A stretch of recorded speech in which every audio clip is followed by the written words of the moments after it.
Hi everyone, Scorp here. Today I wanted to go over a couple different decks in Duelist the Roses Gemini 2. So I was started off with a... so I wanted to go over some Beast Warrior decks to start off with. So I started off with a Nekogal deck. This is meant to actually kill your opponent. There would be changes to this deck if your goal was to just gain a whole bunch of life points. In which case, you'd want to play a card called Water Girl, since Water Girl doubles the amount of healing you gain. But I just didn't want to go down that route because it's really toxic. And I just don't enjoy making games take forever. But if you want to gain like 1,000 life points or like 2,000 life points a turn, you could go right on ahead.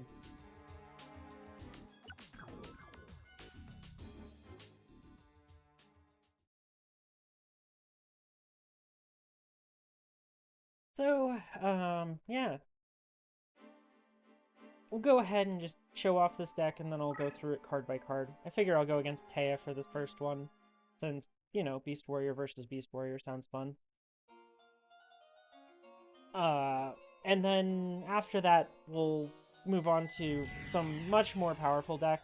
I didn't really restrain myself in this one.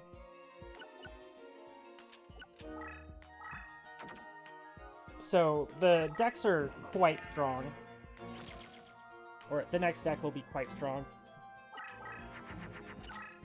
This deck here is a little bit weaker, but it's got the tools to be pretty solid, so I like it. It's not going to actually just straight play many Beast Warriors, though, mainly because it's really not necessary, and a lot of times not the best idea to just play this one type. But also the effects of Beasts are a little bit better than some of the effects of Beast Warriors. So I decided to go that route. Also, I went with a low-level deck leader for this, for the life point recovery, the dark damage halved, and the open card. It more than makes up for the 200 points lost for attack and defense, but high level is just fine too.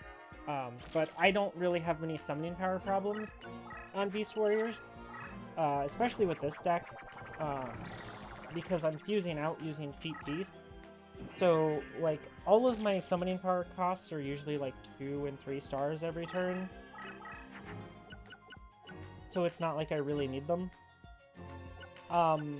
This is just such a beast-heavy hand.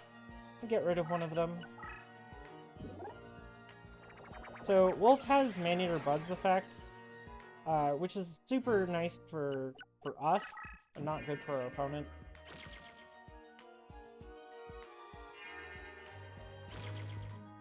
Just decide to get rid of one of the things healing him.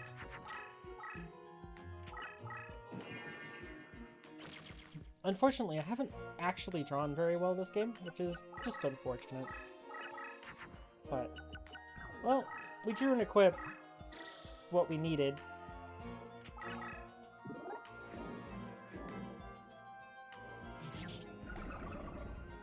Again, I'd like to just draw some of the females in the deck, because then I could use them for these fusions, and then we'd be in a much better place.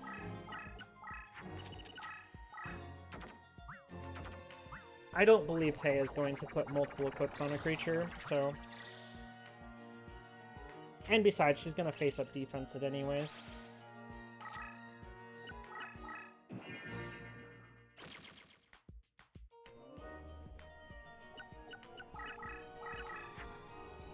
Oh, hey, there's another fusion, and this one's 1 star, so that's good.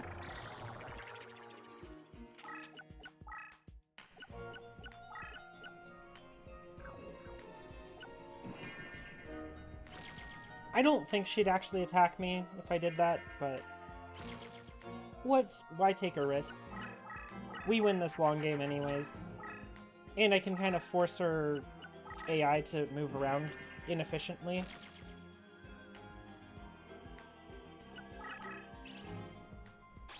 Open card's just so good. Thrift is annoying, but its effect is canceled, so that's all good.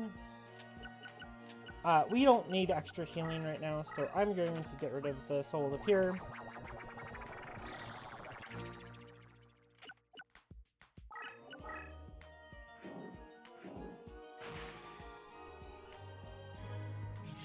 Little hit here. Just take this out.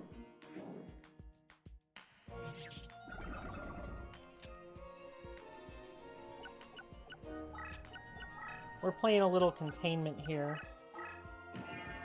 Get our opponent to basically just let us kill this last Nekogal and we win. Oh my. I'm honestly surprised by that. And hey, a Mystic's cheap. We get to play very aggressive because of our direct damage have. Getting our leader hit by something doesn't actually matter much. Oh, we've really just not drawn the fusion, or the equipped. That's okay, though.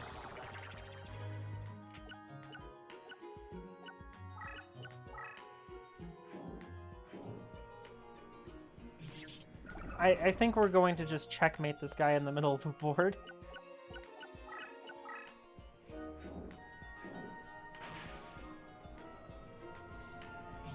It's always annoying in chess to drag your opponent's king right out in the middle. Like, it's really good because it makes skewers and all of the other fun ways to win material really easy, but, like, actually checkmating somebody is really annoying in the middle of the board. Because there's so many extra squares, but it doesn't really matter here when we just hit him directly and he loses.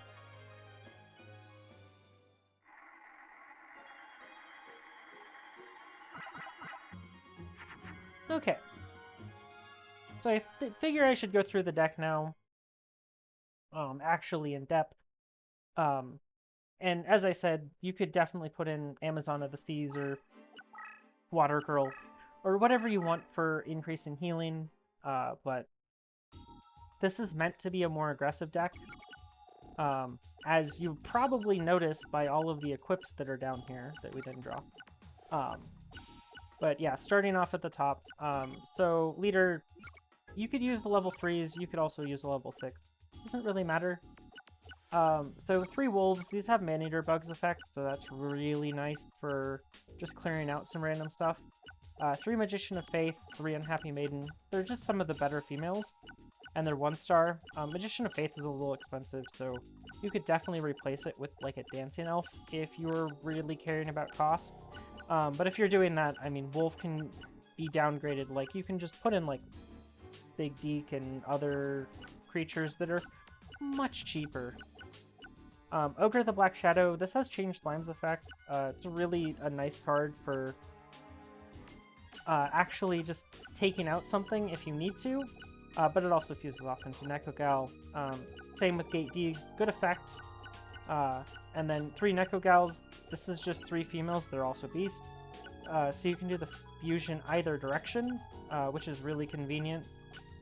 Millis Raiden, another good card for doing fusions. And Key Mace, more females. There's a lot of females in this deck, and there's a lot of beasts. It's like 12 and 12 or something. So really often you're going to end up getting fusions. And then 2 Forest, 2 Stogan. This is one of the benefits of playing Beast Warriors. You have 2 fields that benefit you. So this is 4 field spells, which is more than basically any other deck, because we usually have 3. So you're more likely to hit them, and you can, like, sometimes if you're playing fiends or spellcasters, you can pick one or the other, and then you're in a really good spot. 1 Heavy Storm. We do have a Magician of Faith in the deck, so might as well include good spells to hit off of it. Makes these even more ridiculous. Like, you should be able to play on your own terrain most of the game. Soul of the Pure for healing. You probably don't need it because you can put Nekogal in defense, but might as well have it. Good counter to Ruryoku.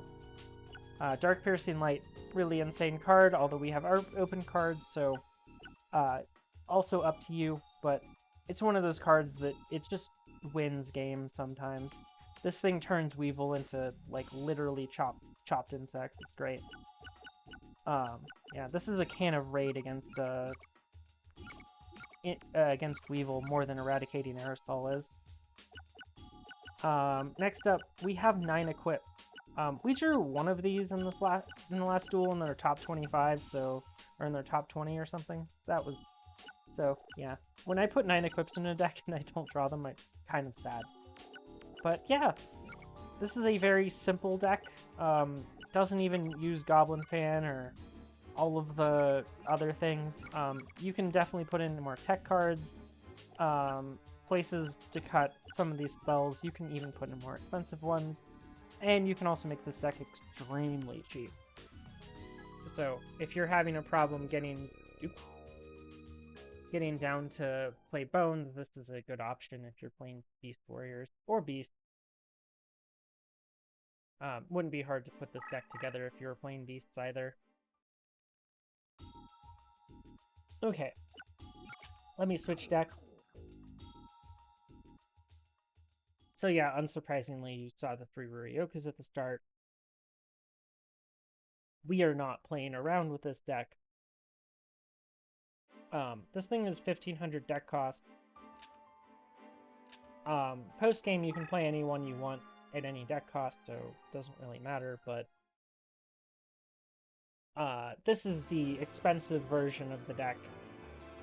Got the Rolls-Royce package, it got everything.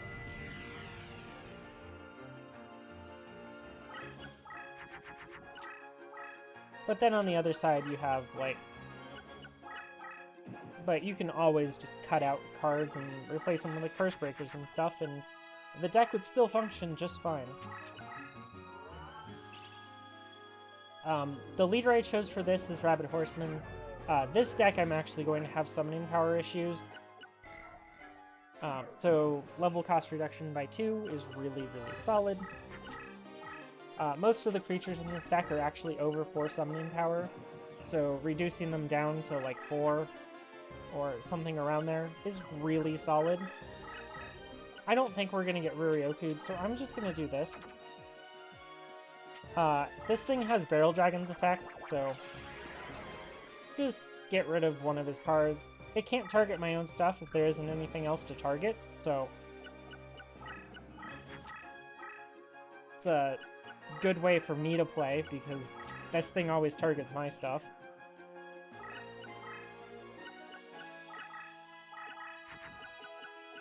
And we drew the stuff that says we win the game. And this is kind of what this deck is good for. It plays a ton of equipped, and it's basically just going to take these relatively large creatures and make them extremely large.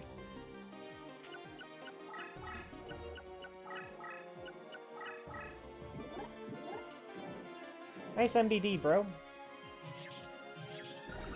It's a little puny.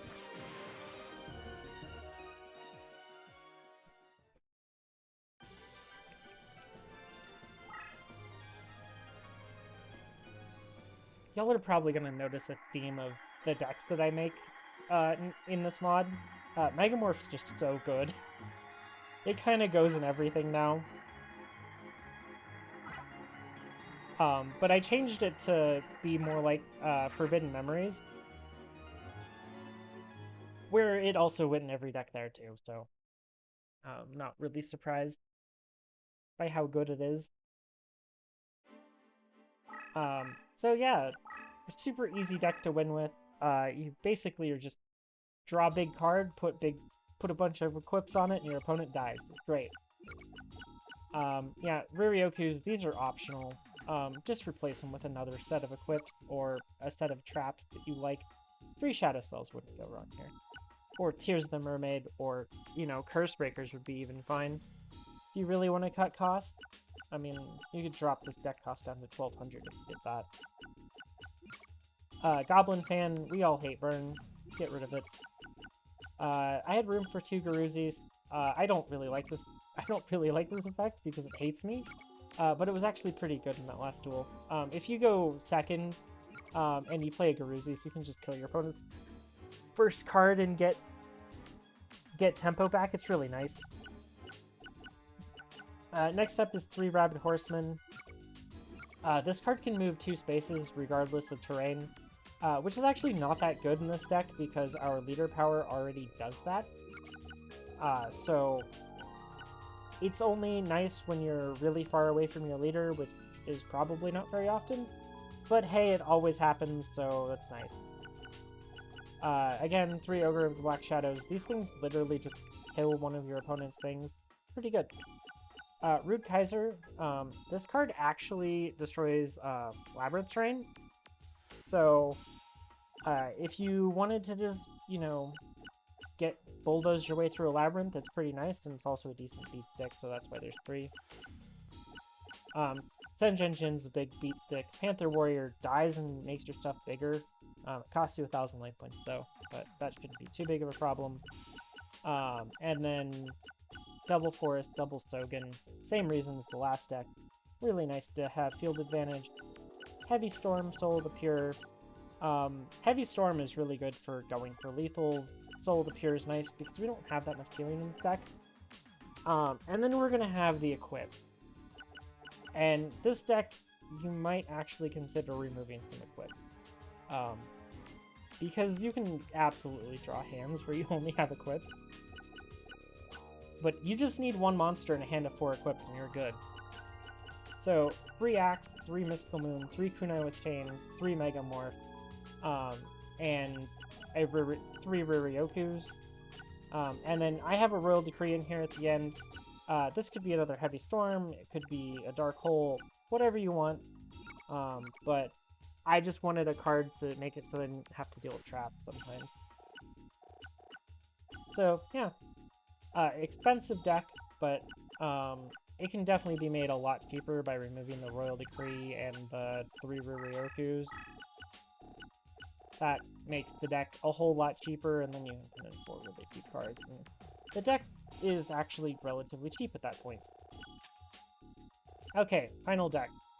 So, one of you in the comments asked me what a all vanilla card deck would look like in this mod, since guess what, I made like 80% of the cards have effects. So we're gonna play tunes-ish. It's not quite tunes, it's still a fiend deck. This is really just a summon skull deck. I have the Riryokas in here for fun. But, I mean, it's a bunch of vanilla beat sticks, things that fuse into summon skulls. I did put in Zera rituals. Zera has an effect. So you can absolutely cut these and just put in Curse Breakers, but it's slightly worse. But I figured this would be close enough. I had a couple other options. I could have played dragons. Twin-Headed Thunder Dragon probably also has a deck, so yeah. Yeah, we'll go ahead and play through with this one. This also has a bunch of equips in it. There aren't actually that many just vanilla beat sticks now.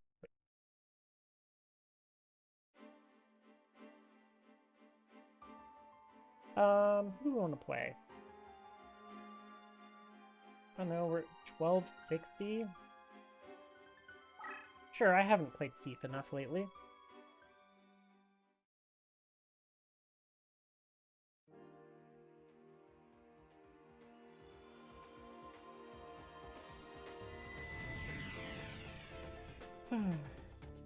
Okay.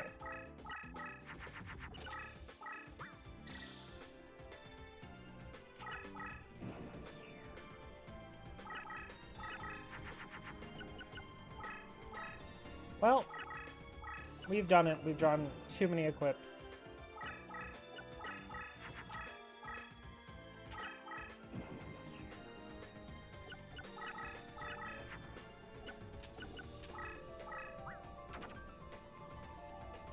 I need to draw monsters, so I'm going to ditch an equip.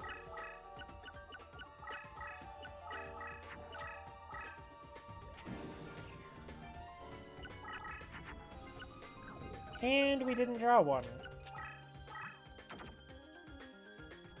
Yep, this is typical of decks that have this many equips. It happens.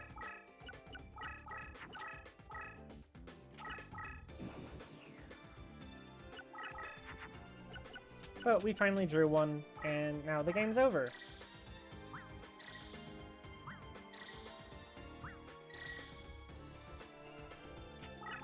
Good luck.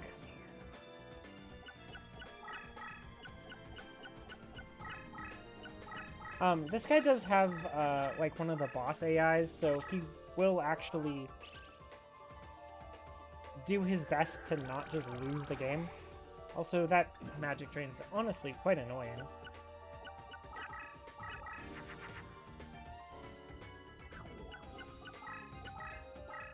Just put something here to bait him a little, and see if he takes the bait. I don't know why the AI would take that bait, but it did. That wasn't even good bait.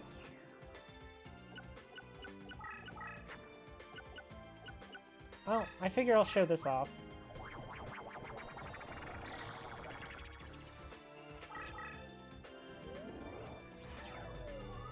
Zera has Cosmo Queen's effect. Really makes fiends a lot stronger than they already were. Oh hey, there's no bow and trap card. Goodbye.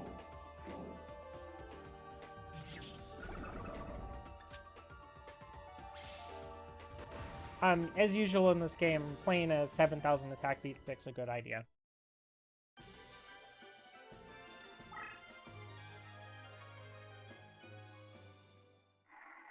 Okay, well that was easy. It would be a lot harder to actually make this deck cheap, though, so do keep that in mind. If you're looking for a cheap deck, this is probably going to be harder.